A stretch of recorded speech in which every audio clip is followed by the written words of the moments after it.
ಕಿಚ್ಚ ಸುದೀಪ್ ಅವರ ಅತಿಯಾದ ಒಳ್ಳೆತನ ಇತ್ತೀಚಿನ ದಿನಗಳಲ್ಲಿ ಬರ್ತಾ ಜಾಸ್ತಿ ಆಗ್ತಿದೆ ಅಂತ ನಮ್ಮ ಟ್ರೇಡ್ ಪಂಡಿತರು ಹೇಳ್ತಿದ್ದಾರೆ. ಯಾಕೆ ಈ ಮಾತು ಹೇಳ್ತಿದ್ದೀನಿ ಅಂದ್ರೆ, ಕಿಚ್ಚ ಸುದೀಪ್ ಅವರಿಗೆ ಇಂಗ್ಲಿಷ್ ನಿಘಂಟಿನಲ್ಲಿ ನೋ ಎಂಬ ಪದ ಇರುತ್ತೆ ಅನ್ನೋದೇ ಗೊತ್ತಿಲ್ಲ ಅಂತ ಕಾಣುತ್ತೆ. ಅವಾಗವಾಗ ಈ ಪದನ ಬಳಸಬೇಕು ಅಂತ ಕಿಚ್ಚ ಸುದೀಪ್ ಅವರಿಗೆ ದಯವಿಟ್ಟು ಯಾರಾದ್ರೂ ನೆನಪು ಮಾಡಿ. ಯಾಕಂದ್ರೆ ಇತ್ತೀಚಿನ ದಿನಗಳಲ್ಲಿ ಕಿಚ್ಚ ಸುದೀಪ್ ಅವರು ಪ್ರತಿಯೊಂದು ಕಾರ್ಯಕ್ರಮಕ್ಕೆ ಅಟೆಂಡ್ ಆಗ್ತಿದ್ದಾರೆ. ಸ್ಯಾಂಡಲ್ವುಡ್ ಗೆ ಬರುವ ಹೊಸ ನಟ ನಟಿಯರು ನಿರ್ದೇಶಕರ ಪಾಲಿಗೆ ಕಿಚ್ಚ ಸುದೀಪ್ ಅವರು ಒಂಥರ ಗಾಡ್ ಫಾದರ್ ಆಗೋಗಿದ್ದಾರೆ. ಒಳ್ಳೆಯತನಕ್ಕೆ care of address Kichcha Sudeep ಅವರು. ನಿನ್ನೆ ಮೊನ್ನೆ ಬಂದವರೆಲ್ಲ ಸ್ಟಾರ್ಡಮ್ ಮೇಂಟೈನ್ ಮಾಡ್ತಿದ್ದಾರೆ. ಈ ಮನುಷ್ಯ ಮಾತ್ರ ತನ್ನೊಬ್ಬ ಸೂಪರ್ ಸ್ಟಾರ್ ಅನ್ನೋದನ್ನೇ ಮರೆತು ಸ್ಟಾರ್ಡಮ್ ನ ಪಕ್ಕಕ್ಕಿಟ್ಟು ಪ್ರತಿಯೊಂದು ಕಾರ್ಯಕ್ರಮಕ್ಕೆ ಅಟೆಂಡ್ ಆಗ್ತಿದ್ದಾರೆ. ಜನರ ಕೈಗೆ ಈಸಿಯಾಗಿ ಸಿಗ್ತಿದ್ದಾರೆ. ಇಷ್ಟು ಈಸಿಯಾಗಿ ಸಿಕ್ಕಿದ್ರೆ ಹೆಂಗೆ? ಕೆಲವೊಂದು ಸಲ ಅತಿಯಾದ ಒಳ್ಳೆತನ ಕೆಲ್ಸಕ್ಕೆ ಬರಲ್ಲ. ಹಾಗಂತ ನಮ್ಮ ಕಿಚ್ಚ ಸುದೀಪ್ ಅವರು ದಾಸಪ್ಪಣ್ಣನ್ ತರ ದಡ್ರಲ್ಲ.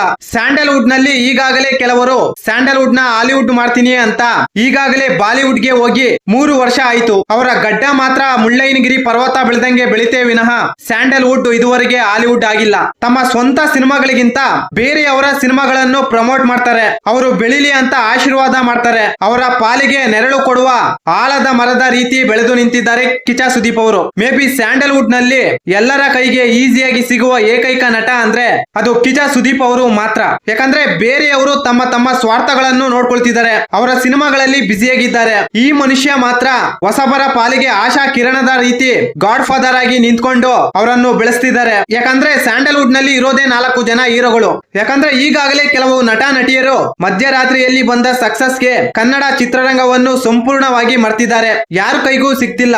ತಮ್ಮ ಸಿನಿಮಾಗಳಲ್ಲಿ ಬ್ಯುಸಿಯಾಗಿದ್ದಾರೆ. ಕಿಚ್ಚ ಸುದೀಪ್ ಅವರ ಮಾರ್ಕ್ ಸಿನಿಮಾ ಇನ್ನೇನು ಕೆಲವೇ ದಿನಗಳಲ್ಲಿ ಈ ಸಿನಿಮಾ ರಿಲೀಸ್ ಆಗ್ತಾ ಇದೆ. ಆದ್ರೆ ಈ ಮನುಷ್ಯ ಮಾತ್ರ ತಮ್ಮ ಸ್ವಂತ ಸಿನಿಮಾಗಳ ಬಗ್ಗೆ ಚಿಂತೆ ಮಾಡದೆ ಬೇರೆಯವರ ಸಿನಿಮಾಗಳನ್ನು ಪ್ರಮೋಟ್ ಮಾಡ್ಕೊಂಡು ಅವರನ್ನು ಬೆಳೆಸ್ಕೊಂಡು ತಮ್ಮ ಮನೆಗೆ ತಮ್ಮ ಸ್ವಂತ ಶತ್ರುಗಳು ಬಂದ್ರು ಕೂಡ ಈ ಮನುಷ್ಯನ ಬಾಯಲ್ಲಿ ಇಲ್ಲ ಎಂಬ ಪದನೇ ಬರಲ್ಲ. ದಯವಿಟ್ಟು ಯಾರಾದ್ರೂ ಕಿಚ್ಚ ಸುದೀಪ್ ಅವರಿಗೆ ಕ್ಲೋಸ್ ಇದ್ರೆ ಇಂಗ್ಲಿಷ್ ಡಿಕ್ಷನರಿಯಲ್ಲಿ ನೋ ಎಂಬ ಪದ ಇರುತ್ತೆ ಸರ್, ಅದನ್ನ ಅವಾಗವಾಗ ಬಳಸಬೇಕು ಅಂತ ದಯವಿಟ್ಟು ಕಿಚ್ಚ ಸುದೀಪ್ ಅವರಿಗೆ ಮನವರಿಕೆ ಮಾಡಿ. ಯಾಕಂದ್ರೆ ಇಷ್ಟೊಂದು ಒಳ್ಳೆತನ ಈಗಿನ ಕಾಲಕ್ಕೆ ಕೆಲ್ಸಕ್ಕೆ ಬರಲ್ಲ. ಈ ಮಾಹಿತಿ ನಿಮಗೆ ಇಷ್ಟವಾಗಿದ್ದರೆ ಶಿವರಾಜ್ ಇನ್ಫೋ ಯೂಟ್ಯೂಬ್ ಚಾನಲ್ಗೆ ಸಬ್ಸ್ಕ್ರೈಬ್ ಮಾಡಿ, ಸಪೋರ್ಟ್ ಮಾಡಿ. Thank you for watching. ಧನ್ಯವಾದಗಳು.